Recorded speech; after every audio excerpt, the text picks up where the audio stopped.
Les faits se sont déroulés jeudi soir à Montélimar, dans la Drôme. Vers 23 h, un homme se trouvait dans la rue lorsqu'une jeune fille de 16 ans s'est jetée sur lui et lui a porté 6 coups de couteau dans le dos. La victime, âgée d'une quarantaine d'années, a été transportée à l'hôpital. Son pronostic vital est réservé. L'assaillante est la belle-fille du quadragénaire. Elle a été interpellée et placée en garde à vue. L'adolescente était déclarée en fugue. Elle aurait voulu venger sa mère, persuadée que la victime l'aurait droguée pour l'agresser sexuellement. Les faits se sont déroulés jeudi à Montpellier, dans l'Hérault. Vers 5 h du matin, un couple dormait paisiblement dans son lit lorsqu'il a été réveillé par des bruits suspects provenant du salon. Ils sont sortis de leur chambre et sont tombés sur 3 cambrioleurs qui étaient en train de fouiller dans la pièce principale. Le couple a alors voulu les mettre en fuite. Un des malfaiteurs a sorti un couteau et a poignardé la femme à la main. Elle est légèrement blessée, puis le trio a pris la fuite après avoir volé un portefeuille. Les victimes ont porté plainte. Les auteurs des faits sont activement recherchés. Les faits se sont déroulés jeudi à Montpellier, dans l'Hérault. Les faits se sont déroulés mercredi soir au domicile conjugal de Béziers, dans l'Hérault. Aux environs de 20 h, une femme, sous l'emprise de l'alcool, s'est emparée d'un couteau et a poignardé son compagnon. C'est un voisin qui a emmené l'homme de 60 ans à l'hôpital de Béziers avant l'arrivée de la police. La victime, touchée au foie, est décédée des suites de ses blessures. Sa compagne, âgée de 66 ans, a été interpellée dans un état d'ivresse avancée. Sa garde à vue doit durer jusqu'à vendredi. Le couple était inconnu des services de police. Le drame s'est produit dimanche 1er juin à Manosque, dans les Alpes de Haute-Provence. Une voiture était arrêtée au feu rouge, au carrefour de l'avenue Frédéric-Mistral, au niveau de Délice Market. Lorsque le conducteur a démarré au vert, il a percuté un enfant de 5 ans. La victime a été transportée par hélicoptère à l'hôpital de la Timone à Marseille, où elle a été plongée dans le coma. Le petit garçon est finalement décédé des suites de ses blessures vendredi après-midi. Selon les premiers éléments de l'enquête, le garçonnet était apparu sur la route après avoir échappé à la surveillance de ses parents. Les investigations se poursuivent. Le corps inanimé d'une femme a été retrouvé dans un appartement du centre-ville de Pont-Saint-Esprit, dans le Gard. Les secours, arrivés sur les lieux, ont tenté de réanimer la victime. En vain. Le décès a été constaté sur place. Selon les premières constatations, la victime, âgée de 50 ans, a été tuée à coups de couteau. Un suspect a été interpellé et a été placé en garde à vue. Il s'agit du frère de la quinquagénaire. Les faits se sont déroulés samedi soir à Rodez, dans l'Aveyron. Vers 20 h 50, une voiture a percuté 3 enfants, chemin de Corniche, à proximité de la fête foraine de la Saint-Jean. Les secours, arrivés sur les lieux, ont pris en charge les 3 victimes. Le garçon, âgé de 10 ans, et 2 jeunes filles, âgées de 12 et 13 ans, ont été transportés à l'hôpital où ils se trouvent en urgence relative. Une enquête a été ouverte pour déterminer les circonstances de cet accident. Les faits se sont déroulés samedi en fin d'après-midi à Montreuil, en Seine-Saint-Denis. Vers 18 h 45, une fillette de 5 ans attendait à l'arrêt mairie de Montreuil de la RATP. Lors de la montée du bus, l'enfant a échappé une seconde à la vigilance de ses parents. Un individu a attrapé la petite fille et a tenté de partir avec. Lorsque le père s'en est rendu compte, il a récupéré sa fille et son ravisseur s'est enfui. Le papa l'a pourchassé, l'a rattrapé avenue Valvine et l'a maîtrisé en attendant la police. Entre-temps, le conducteur du bus avait déclenché son alarme discrète pour alerter les secours. Le suspect a été interpellé et placé en garde à vue. Les faits se sont déroulés ce mardi matin à l'entrée du collège Françoise Dolto de Nogent, en Haute-Marne. Vers 8 h 30, alors qu'une fouille de sac était organisée par les gendarmes, un élève a sorti un couteau et a poignardé une assistante d'éducation. La victime, âgée de 31 ans, a été transportée à l'hôpital où elle est décédée des suites de ses blessures. Un militaire a également été blessé lors de l'opération. Le collégien a été interpellé et placé en garde à vue.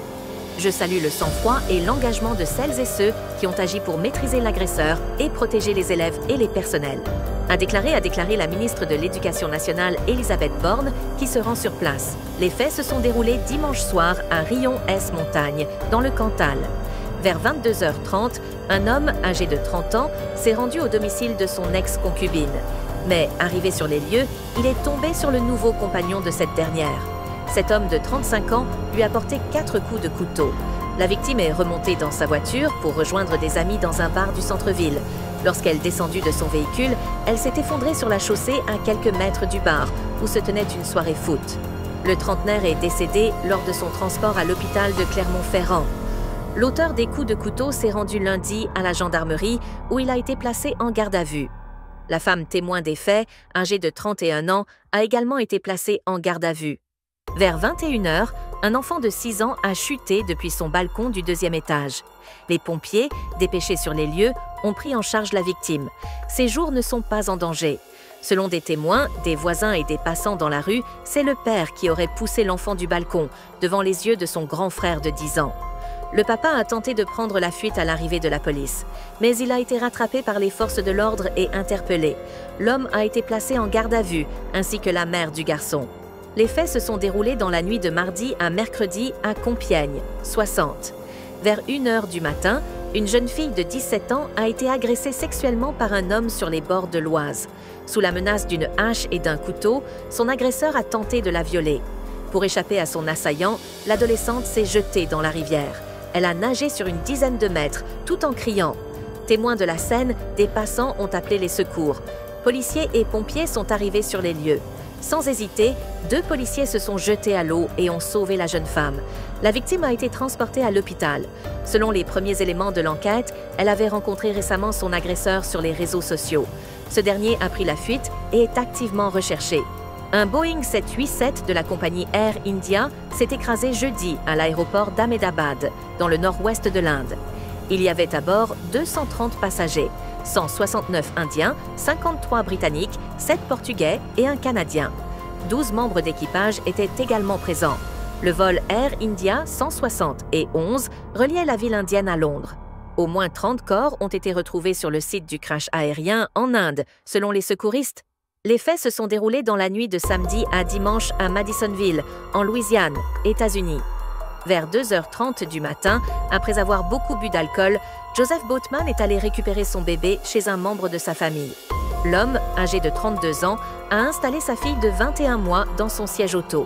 Il est ensuite rentré chez lui et, comme il était trop ivre, il a oublié son enfant assis sur la banquette arrière de son véhicule. Ce n'est que le lendemain vers midi qu'un membre de sa famille a découvert la fillette, inanimée, à l'intérieur du véhicule. Les secours, arrivés sur les lieux, n'ont pu que constater le décès de l'enfant. Ce jour-là, la température à Madisonville a atteint 38 degrés et même le matin, la chaleur est rapidement devenue étouffante à l'intérieur de l'habitacle. Son père a été interpellé. Il a été inculpé de meurtre au 2e degré et sa caution a été fixée à 750 000 $. Il était déjà connu des services de police pour sollicitation en ligne d'un mineur. Les faits se sont déroulés mercredi soir à Montflanquin, dans le Lot-et-Garonne. Vers 19 h 30, une violente dispute a éclaté dans un couple. L'homme s'est emparé d'un couteau et a poignardé à plusieurs reprises sa compagne. Les secours, arrivés sur les lieux, ont pris en charge la victime. Touchée à la poitrine et à l'abdomen, cette femme de 47 ans a été transportée à l'hôpital dans un état grave. Ses jours ne sont pas en danger. Quant à l'auteur des coups de couteau, il a été interpellé dans le calme par les gendarmes qu'il avait lui-même prévenus. L'homme, déjà connu pour être suivi médicalement pour des troubles psychiatriques, a été placé en garde à vue, puis hospitalisé en unité psychiatrique à Agen.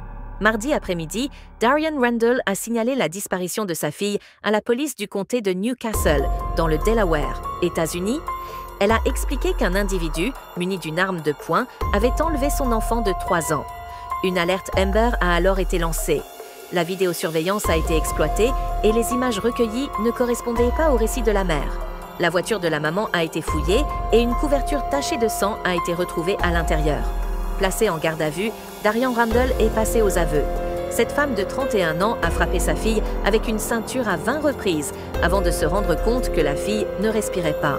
Au lieu d'appeler les secours, Randall a appelé son petit ami, Cedric Britton, 44 ans, qui l'a aidé à cacher la victime. Le couple a placé le corps de Nola Dinkins dans une valise et l'a laissé dans les escaliers du sous-sol pour la nuit. Le lendemain, ils ont abandonné la valise contenant le corps dans un parc de Perryville. La mère a été inculpée de meurtre, son compagnon de complicité. Ils ont été placés en détention provisoire. Les corps sans vie d'un couple ont été retrouvés jeudi dans leur maison de Moron, dans le Morbihan. Ce sont des voisins, témoins de la scène, qui ont appelé les gendarmes vers 13 h 40. Les secours, arrivés sur les lieux, n'ont pu que constater les 2 décès. Selon les premières constatations, il s'agit d'un meurtre suivi d'un suicide. L'homme, âgé de 65 ans, aurait tué par balle son épouse, âgée d'une 60aine d'années, puis aurait mis fin à ses jours en retournant l'arme contre lui. Une enquête a été ouverte. Les deux victimes étaient inconnues des services de police.